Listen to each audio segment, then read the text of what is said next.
Get started. Hi, everyone. Welcome and welcome back to Cafe Oleh. My name is Jay. Here at Cafe Oleh with Nefesh B'Nefesh, we go over the everyday Hebrew you need in Israel to succeed, whether that is reading and paying your bills, going grocery shopping and reading nutritional labels, keeping up with the news, striking up a conversation, flirting, interviewing, complaining, whatever it may be that you do in your everyday lives, in your countries of origin, in your native languages, but here in Israel, in modern Hebrew. As always, we want to hear from you what topics you'd like us to cover. Please be in touch with us either by, sorry, just one second. Please be in touch with us by email, hebrew@nbn.org.il. You can also, if you're joining us live on Zoom, write us in the chat window here on Zoom with any questions, concerns, comments you have. We'd always want to hear from you. This needs to be as user-focused and user-friendly as possible. So if there's topics you'd like us to cover or cover again that we've done in the past, please be in touch with us by email, live on Zoom. You can also see all of our previous lessons on YouTube. Just go to youtube.com. Type in Cafe Oleh, you'll see an entire playlist with all of our previous lessons there, so that everyone can rewatch our classes at your convenience and on demand. If you are joining us live on Zoom, you can write any of those questions, comments in the chat. The Q&A will be reserved only for the class we're about to start with. If you have any other things not related to the specific class, please write it in the chat. We are currently at 152 participants, which is wonderful on this webinar. So if you're joining us for the first time, welcome. This is a webinar, so it is a bit more frontal. We do want you to stay tuned for upcoming opportunities to learn Hebrew with us, with Nefesh B'Nefesh around the country. So definitely you'll want to hear more about that soon. So today, I promised we were going to talk about a topic or focus on our Hebrew through a way that we've here at Cafe Oleh, we've really enjoyed, at least the last several sessions we've done, which is through music. Understanding you can't understand a language, even if it's Hebrew, even if you grow up in an entirely Jewish context all the time, right? No matter where you are. Sorry, there we go. Even if you grew up in a Jewish context, Israel is its own culture, its own society. There's a lot of nuances you wouldn't necessarily understand, even if you came here speaking fluent Hebrew. So part of what we're doing here is not just teaching you the language, but the context in which we use the language, which is why we focus so much on modern Hebrew and making that distinction very clearly to you all. So with that, today we're going to learn through music. And today's class is a very specific song. Many of you probably know this song. Many of you probably heard this song before. It's considered one of Israel's most popular songs.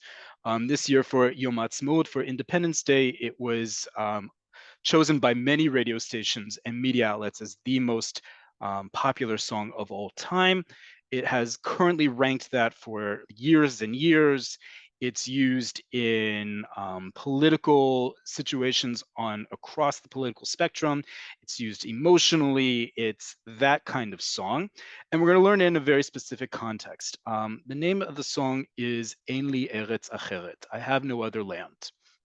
And it was originally penned by one of Israel's most prolific songwriters, Ehud Manor, who we've talked about and covered before, with regards to his brother who fell during the War of Attrition in the early 1970s and became this catch-all song across Israel's diverse populations. We're going to learn in the context of Aliyah, and I'm going to make the connection a little bit after we go through the lyrics of the song. The song's lyrics are really simple. We're going to translate them together like we've done in the past. I want to empower you all to translate along with me. I could easily just translate this for you and send you a song sheet. That sort of defeats the purpose. Even with so many people on a webinar, I want you to follow along with the words in the classes that you've participated with us in the past, and maybe you'll be able to translate with us, but I'll go slow enough. And this is, again, easy enough lyrics, anyone can follow along. So as always, I'm going to share with you my screen. You are welcome to old school pen and paper, write, screenshot. Those of you who are signed up via Zoom to join us, whether you're on this call or not, will get a copy of this spreadsheet along with a recording of today's video. And those following us on YouTube will get a link to download this as a PDF. So here I've written out the lyrics with the dots and bars that we call nikud, the vowels that indicate vowel sounds. Sorry, just 1 second.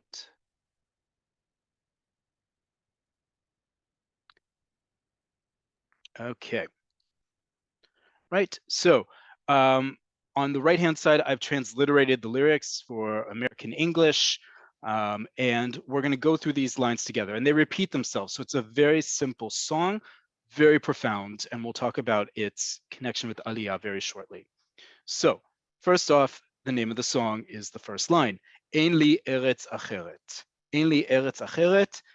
I have no other land. Ein li, I don't have, right? Ein li as opposed to yesh li. Ein li is I don't have. Eretz Acheret. Eretz means land. But when we refer to it, excuse me, when we refer to it a lot in this context, both in song, in poetry, but also think about haaretz, right? Haaretz, the land, almost always refers to the land of Israel. We don't have to say the whole thing. We don't have to say Eretz Israel. We can simply say haaretz refers to Israel. Name of the newspaper, name of a lot of different things. Eretz here is referring to land, but it's also referring to country, right? So I could translate this as land or country. Usually, it'll let me type, it'll be country, okay? I have no other, and Acheret is other, right? So altogether, I have no other country or land. Gam im admati bo'eret. Gam im admati bo'eret. Even, oh, come on, there we go. Even if admati is a parallel of Eretz, right? Eretz is land, Adama is also land, but now it's referring to, it's using a different word to mean the same thing. Gamim admati, even if my land, bo'eret, bo'eret, burning. One of the translations I saw uses the fancy word aflame. We can simply just say is burning. Okay. Rak milah be'ivrit choderet. Rak milah be'ivrit. Just rak milah, a word, be'ivrit in Hebrew, choderet, penetrates. Lachdor is to penetrate, right? So just a word in Hebrew, penetrates. El orkai el nishmati. El, to or into. Orkai. Orkai is ha'orakim sheli. Orek are veins. Okay, so veins. So orkai, ha'orakim sheli, right? That I at the end of this word indicates the possessive suffix my plural. Okay, so into my veins. El nishmati, again, into something, into nishmati, my soul. Beguf ko'ev, belev ra'ev. Within a hurting / painful body, right? Guf is body. Ko'ev means hurting or painful. It's pained. Belev ra'ev.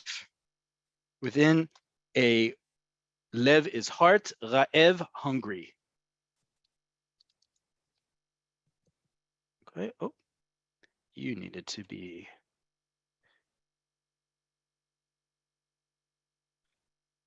Make sure all of that wraps. There we go. Okay. View, full screen. Kan hu beti. Here is my home. Okay, very simple lyrics, very profound lyrics, very emotional lyrics. apropos our lesson from the other week about expressing emotions, right? So just one word of Hebrew penetrates into my veins, into my heart that's already within an aching, painful, pained body, within a hungry heart. Here is my home, right? So this person is going through something very difficult. And even with that, I have no other land. Just one word of Hebrew penetrates and reconnects me to the land. And here is my home, right?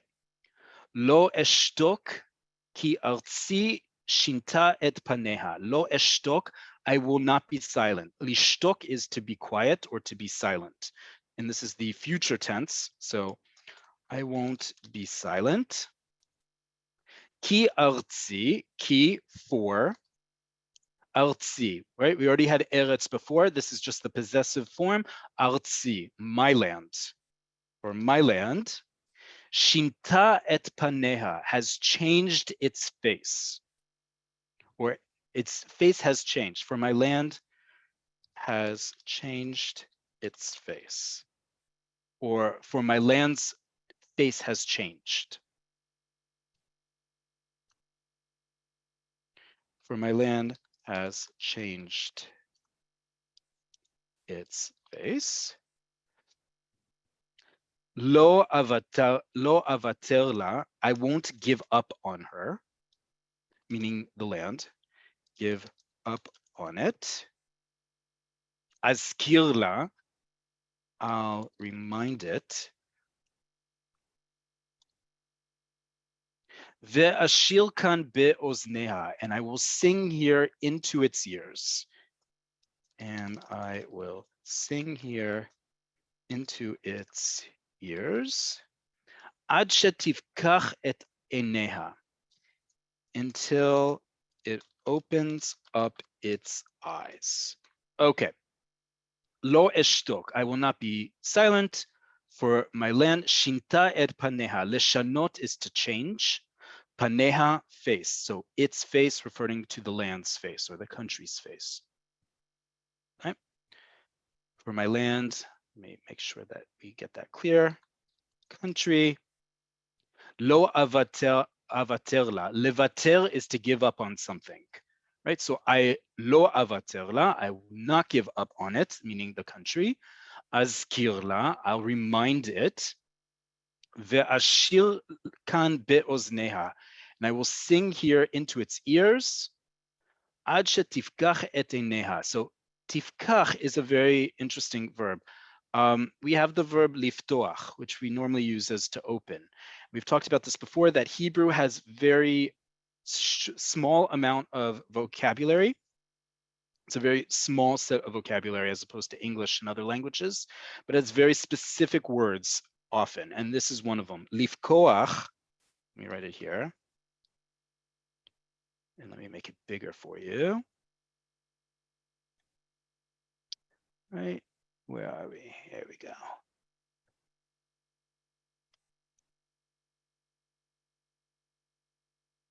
Lifkoach means to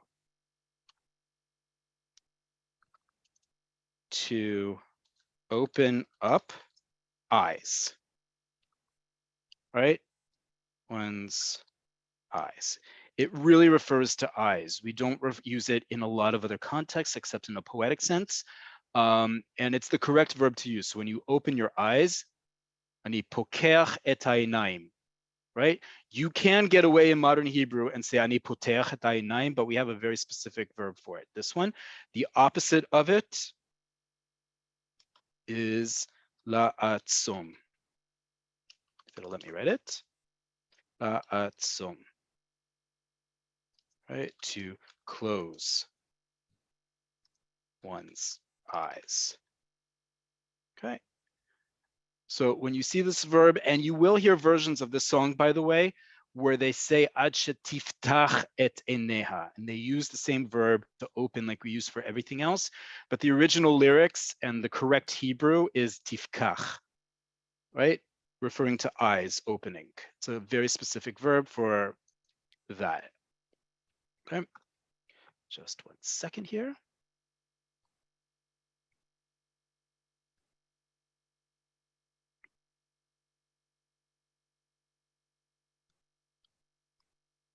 Okay, so the lyrics return. We don't need to translate it all over again. I'm just going to copy it here. But the first stanza repeats, אין לי ארץ אחרת, גם אם אדמתי בוערת, רק מילה בעברית חודרת, אל אורכי, אל נשמתי, בגוף כואב, בלב רעב, כאן הוא ביתי. Right? And the next one does as well. Just do that here. Right? Same again, לא אשתוק, כי ארצי שינתה את פניה, לא אוותר לה, אזכיר לה, ואשיר כאן באוזניה, עד שתפקח את עיניה. Right? Slight change in the words here, but an important one. אין לי ארץ אחרת, have no other land, country. עד שתחדש ימיה, right? Instead of repeating the same verse again and again, we now have it ingrained into us. We've done it twice already, right? אין לי ארץ אחרת, גם אם אדמתי בוערת. It's all, we've sung it enough times. We don't need to repeat it. So it's included when we add this extra line here. עד שתחדש ימיה. Until it renews, or it renews its days, or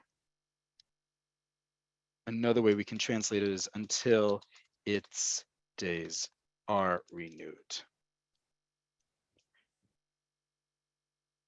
Oh. Right?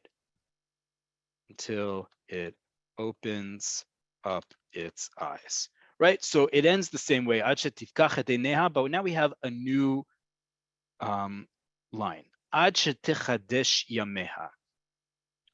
For those of you with a strong Jewish both ritual and educational background, there should be bells going off when you see Tichadesh Yameha, right?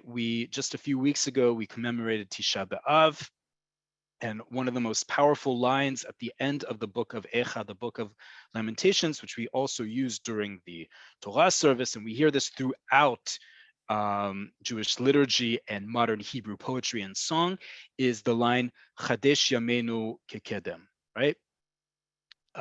We're imploring God to renew our days as of old, is usually the typical translation. I would offer a couple different ones, but that's not the point here. It's referring to that line, right? It's trying to hearken back to, even though I'm in this place of Gamim Admati Bo'eret, right? Even if my land is burning, even if the country has changed its face, even within my aching body and my hungry heart, I'm still hoping for something better. Ad shetichadesh yameha, right? Ein li eretz acheret. I have no other place. And even when, and until then, when the old days are renewed, right? So it's this hoping and hearkening back to an older time. Whether it was actually ideal or not is irrelevant. It's trying to put some limitations or some conditions on how long it's going to be praying and hoping for its land to come back the way it remembers, right? Same line repeats again. אין לי ארץ אחרת, גם אם אדמתי בוערת, רק מילה בעברית חודרת, אל אורכי, אל נשמתי, בגוף כואב, בלב רעב, כאן הוא ביתי. Right? It just keeps repeating itself, and then the last two lines repeat again. בגוף כואב, בלב רעב, כאן הוא ביתי. You can understand why this song is so powerful, not just because the lyrics are pretty simple and that they keep repeating themselves, but they're pretty profound in terms of no matter what I'm complaining about or worrying about or scared about, Ein li eretz acheret, I have no other land. It's a very profound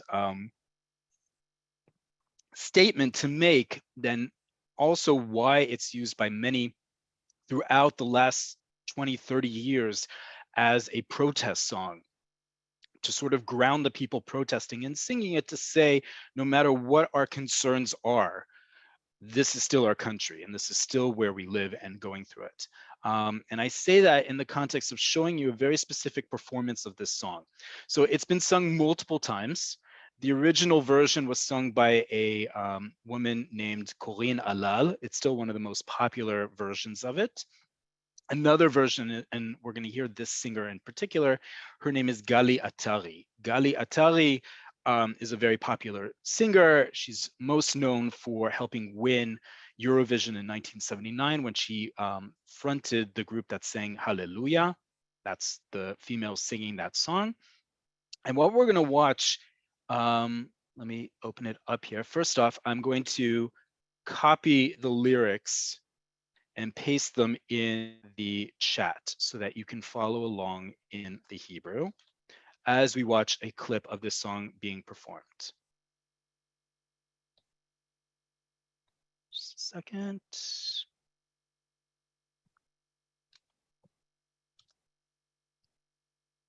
Okay, just going to put the transliteration as well in here so you can follow along if you would like.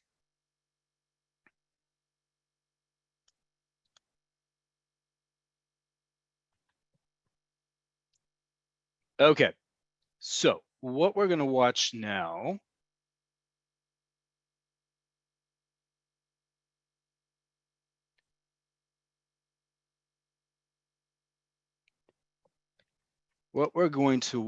right now, sorry, just a second. Okay, let me pull it up here. Optimize for video clip. Great. Okay. So what we're going to watch here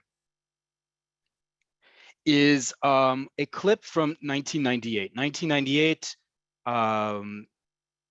25 years ago. Also, the 50th anniversary of the State of Israel being founded. In Hebrew, we call that Yovel. Yovel is from where we get the English word Jubilee, 50 years, right? In biblical times, that included a whole bunch of different things. In 1998, Israel put on a massive performance. I'm going to stop this just one second so I can talk here. In 1998, Israel put on a massive performance that was called Pa'amonei Hayovel. Pa'amonim are bells, bells, the ones that ring. Yovel, Jubilee. So the bells of the Jubilee, or the Jubilee bells. The idea was to have a massive performance celebrating 50 years of Israel's existence and all of its heritage also for thousands of years beforehand. It was a little controversial at the time, both for its cost of production. This is 1998, remember? And some controversial acts that in the end didn't include. This also is some memorable performances in this show. And when I say show, it is what Israel does best, which is the campiest, kitschiest, patriotic performance you'll ever see. And it's split up into sections on different parts of Israeli society. So there's a section about the army, and they do a medley of songs from the various army troops throughout the years. There's a section on childhood nostalgia, and they do a medley of children's songs. There is probably the best performance ever of Yerushalayim Shel Zahav, the song Jerusalem of Gold. In this case, sung by Ofra Chaza. She's singing it in a model of the old city of Jerusalem. It ends with a rendition of Oseh Shalom, and as well as another famous and prolific singer-songwriter, Yehudit Ravitz, singing the song Halevai, which we've actually covered here in Cafe Oleh before. But the one chapter we're going to watch, and the one section we're going to watch, is about Aliyah, right? It's about Aliyah, and it's really incredible for a couple of reasons. One, of how profound and what's the word? Groundbreaking this was for 1998. That it's then this song that we just learned together is included in it, and you'll see very quickly how. And third, on a very practical level, this week is my Aliyah-versary. It's my 17th Aliyah-versary, and this clip really emphasizes the importance of Aliyah, because it's all about Aliyah and the various waves of Aliyah coming here. And it's a beautiful clip on its own. It happens to coincide with wanting to teach you all a very important song that's used a lot, especially in the last several months. And also, it's my Aliyah anniversary this year. This week, rather, will be 17 years since I made Aliyah with Nefesh B'Nefesh on the mega flight. So with that, what you're going to see, let me just, we're going to skip through a couple of it because it's long. It's about 13 minutes. It's a beautiful piece, and we'll be sure to send you the link. And to watch the whole thing on YouTube, you can find links to it. It starts with one of Israel's most prolific actresses, both on stage and on film. Her name is Gila Almagor, and she's reciting the lyrics to a song called Shar Aliyah. Shar Aliyah, or as it's written in sort of slang, Shar Liyah, was written by another woman, Chava Alberstein, another very important Israeli musician. See, this all intersects with culture and language, why it's so important to understand. And Shar Aliyah was for the first 15 years, 16 years of Israel's history, was the main point of disembarkment for Aliyah. And when we're talking about from 1948, so the big waves of Aliyah after the Shoah, after the Holocaust, and Jews coming from Muslim countries who arrived by boat, all disembarked at Shar Aliyah. It was a transit camp that was built just south of Haifa, where it not only processed Olim, it gave them their Teudat Zehut and their Mispal Teudat Zehut, their ID and their identification number. It gave them a temporary place to live, if not assigned them where to live in the country. And it was the first place people were brought, many Olim came into the land of Israel, not through plane like many of us on this call and others not on this call have. It was deconstructed in 1962, I think. And Chava Alboshe made Aliyah from Poland when she was a very small girl, and she's talking about her experience in the camp. Excuse me. And Gila Almagor is reciting the lyrics, and it all sets up for welcoming waves of Olim into Israel. So you're going to see people with suitcases. Even if you don't understand everything that goes on, you'll understand everyone's wearing coats. They're bundled up. They're wearing they're holding suitcases because they are on the docks of Shar Aliyah, just having made Aliyah, and you'll see a diversity of costumes and backgrounds. And each major wave of Aliyah is then welcomed through song. They represent themselves through song and they're welcomed. So you're going to see it in reverse chronological order. After Gila Almagor sings this, recites these lyrics setting us up, you're going to see Ethiopians, because this is 1998, remember, this is after the major wave of Ethiopian Aliyah. You're going to see Soviet Union, so Russian Aliyah. You're going to see Ashkenazim, Jews from Central and Eastern Europe represented. You're going to see Sfaradim represented. You're going to see Yemenites, Temanim represented. What's amazing about this clip is that they're all singing in their Jewish language that they used in diaspora, not in Hebrew. This is profound for Israeli society in the 90s. Only a few years before was it ever okay to do anything but in Hebrew. And now you have these huge waves of immigration, and they're singing and representing themselves in their native language. At the end of all of this, it's eclipsed by all of them coming together and singing Oleh, Eretz, Acheret. This is an Israeli ceremony, after all. It's very Zionist, so of course it ends in Hebrew. And you'll even hear the announcer in the background, who we call in, his nickname in Hebrew is Mar Televizia, Mr. Television, Chaim Yavin, Israel's most prolific news anchor, hosting and narrating the whole thing. But of course it ends in Hebrew. But in the meantime, that on national TV, at a national ceremony, they're singing in Amharic, in Russian, in Yiddish, in Ladino, and in Yemenite Hebrew. Languages that for decades you were not allowed to speak in public. It was considered improper to speak in anything than Hebrew. And here we are on national TV singing in these songs. Even if you don't recognize the songs, this is a big deal. And that we're representing and honoring Aliyah in the way they are. So we're going to watch a bit of it. We're going to skip through a little bit of each of the different community songs, but we're obviously going to watch the performance of Oleh, Eretz, Acheret at the end together. In the chat, you should be able to see the lyrics if you'd like to follow along. I hope you enjoy it, and then we're going to take your questions in the Q&A. This is a chance, by the way, to write in the Q&A any questions you have. So 1998, this is in Givat Ram. This is in Jerusalem in the Hebrew University campus that is performing this. This was a big deal. Vice President Al Gore's in the audience, and you'll see it, the camera pan to him, along with then Prime Minister Netanyahu, many other dignitaries. אנשים עייפים בארץ חדשה, עומדים מול שער גדול, מסתכלים בו בשתיקה. אנשים מקצה הזמן, מקצה האור והחיים, בבגדים עבים, בצעדים כבדים. שום דבר לא היה כמו בהבטחות.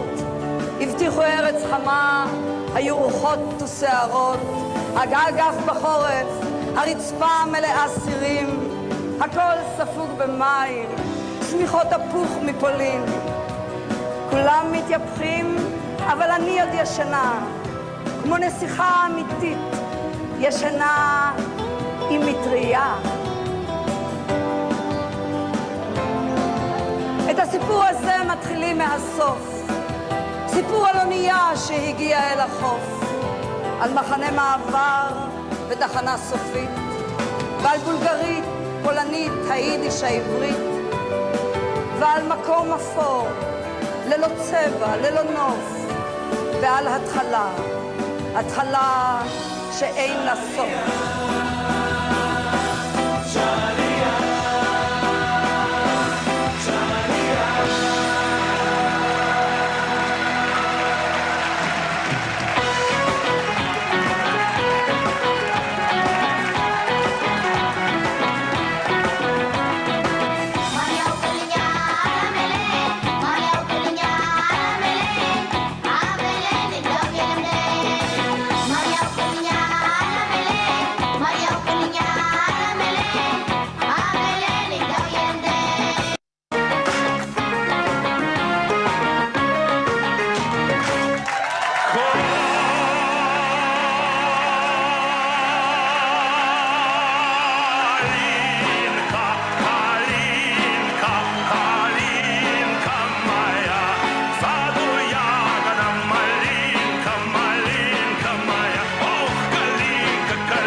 Forgot to mention the next one is not Yiddish, it is Moroccan Arabic. Remember that Moroccans as a single community of Jews constitute one of the biggest populations in Israeli society in terms of origin.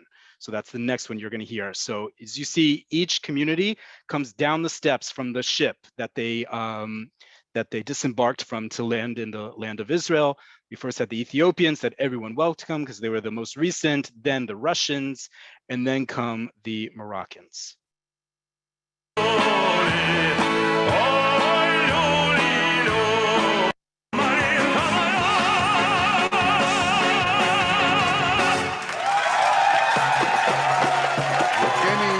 שפופלוב, ברוסית, קרים קמיה.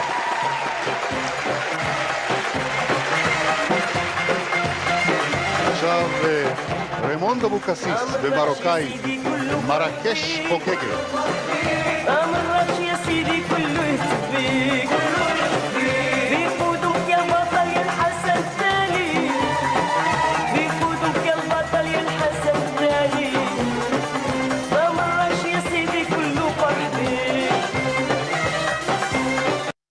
אלף תושבים לקרוב ל6 מיליון כיום.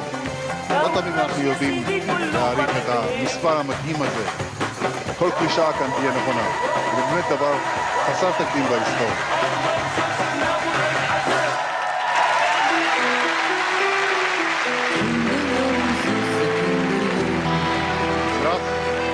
מזרח וממערב, ענת עצמון ביידיש, קינדר יור. Wird mir also egal, Mulai, heute schnell bin ich schon alt geworden.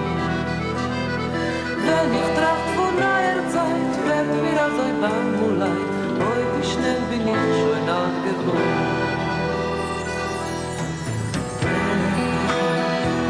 Mein steht alle Welt, meine Himmel dort, wo ich hoch meine Kinder schon verbracht. Himmel dort, wo ich hoch meine Kinder schon verbracht.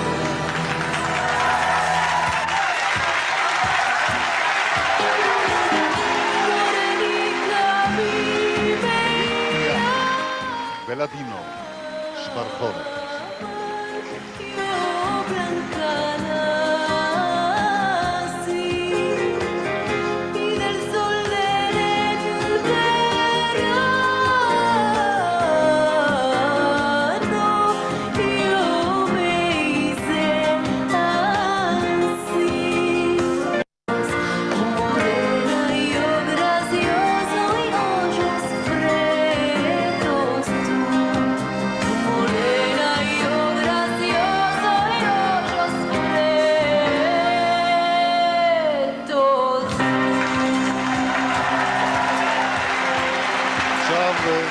גליה טרי בתימנית, אש על אלוהי.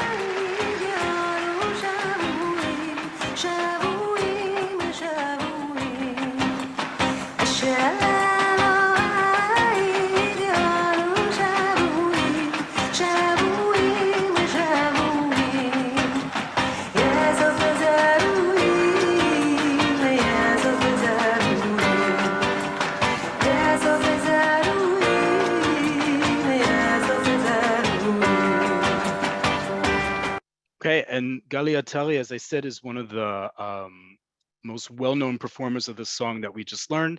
So that's why she's singing at the end, and it segues into it, and we'll watch the entirety of it and then take your questions.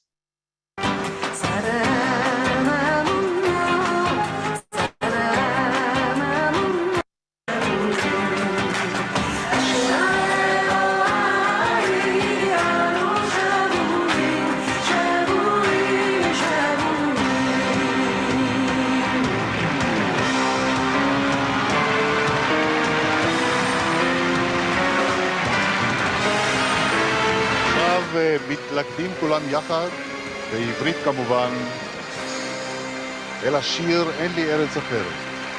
את המילים לשיר הזה כתב חתן פרס ישראל לשנת היובל אהוד מנור, והלחינה קוראים אליה. כולם יחד, בעברית, אלא מה?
מגיעים לתמונה 5. I don't know about you, I get lots of shivers watching that because it's just absolutely amazing to see, no matter how we're treated as Olim, all the difficulties we face, we still celebrate Aliyah.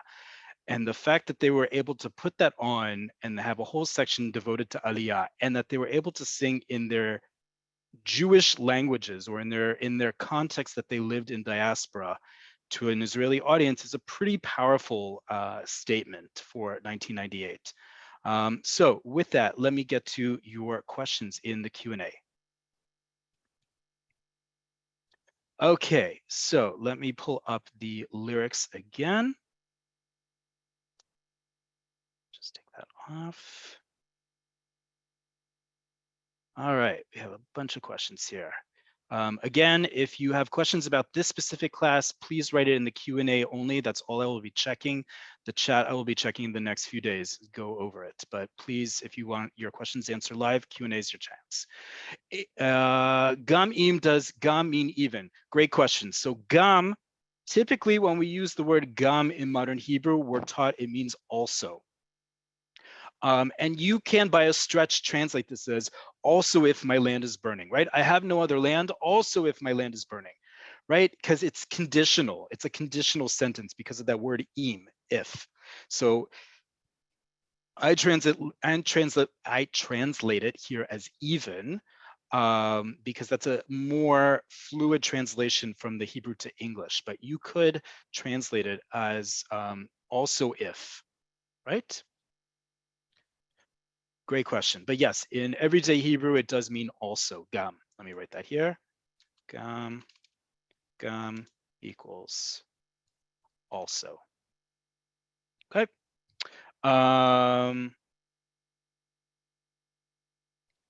Word in Hebrew, yes, it was a mistake. Sorry, folks, I do make typos every once in a while. It's word. Milah is word. El Okai, yes, you are right. It is arteries, but we don't need to be particular here, folks, between arteries and veins. This is poetic Hebrew.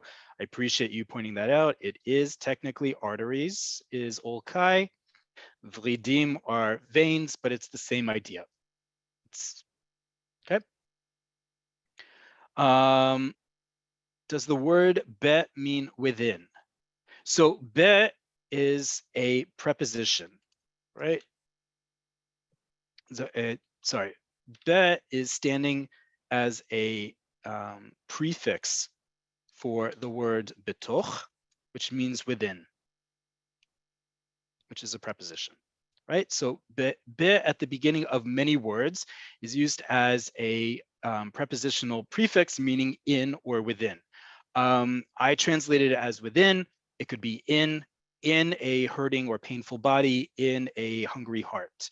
But within also makes sense because we're talking about the same body that has the olkai, the arteries or veins, el nishmati, where the soul is as well. So within just makes it more of a context like that, but you can translate it as in, that's no problem.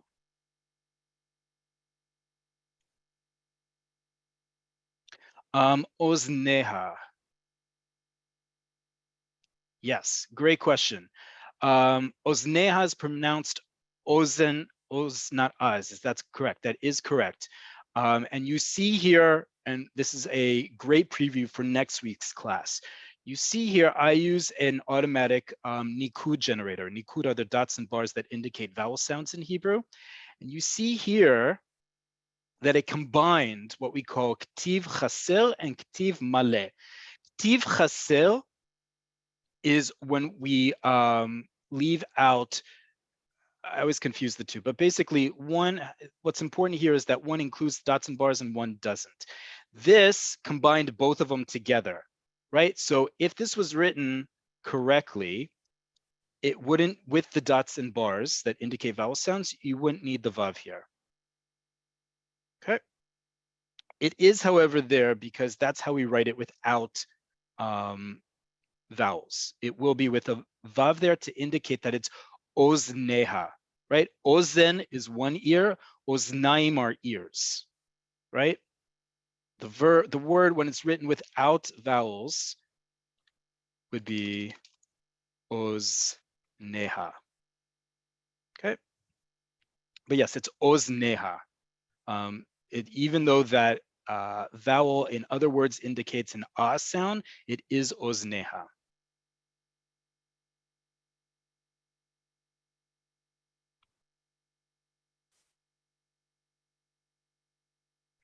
I see some housekeeping things. Thank you for writing it in the Q&A, but please write in the chat so we can get back to you.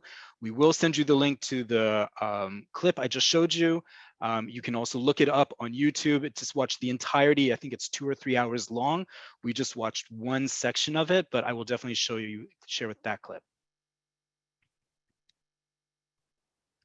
In the 6th line of the song, is who referring to the house and not the land? Is that why it's masculine? Great question. Yes. Eretz is feminine. Adama is feminine. Bait is masculine. Kan hu beti. Here is my home. Remember that the verb to be is not conjugated in the present tense. We simply use the pronouns ani, ata, at, hu, he, and so forth. So who is emphasizing kan, this is, right? It's emphasizing the connection. This place is beiti, abayit sheli, my home. Okay. Okay, any last questions in the Q&A that have to do with this specific class?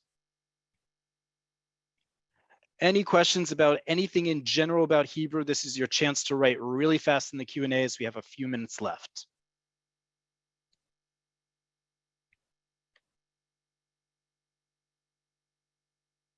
Okay, in that case, we're going to end a little early today because next week's class is going to be quite the class. So first off, toda rabah, thank you all for joining.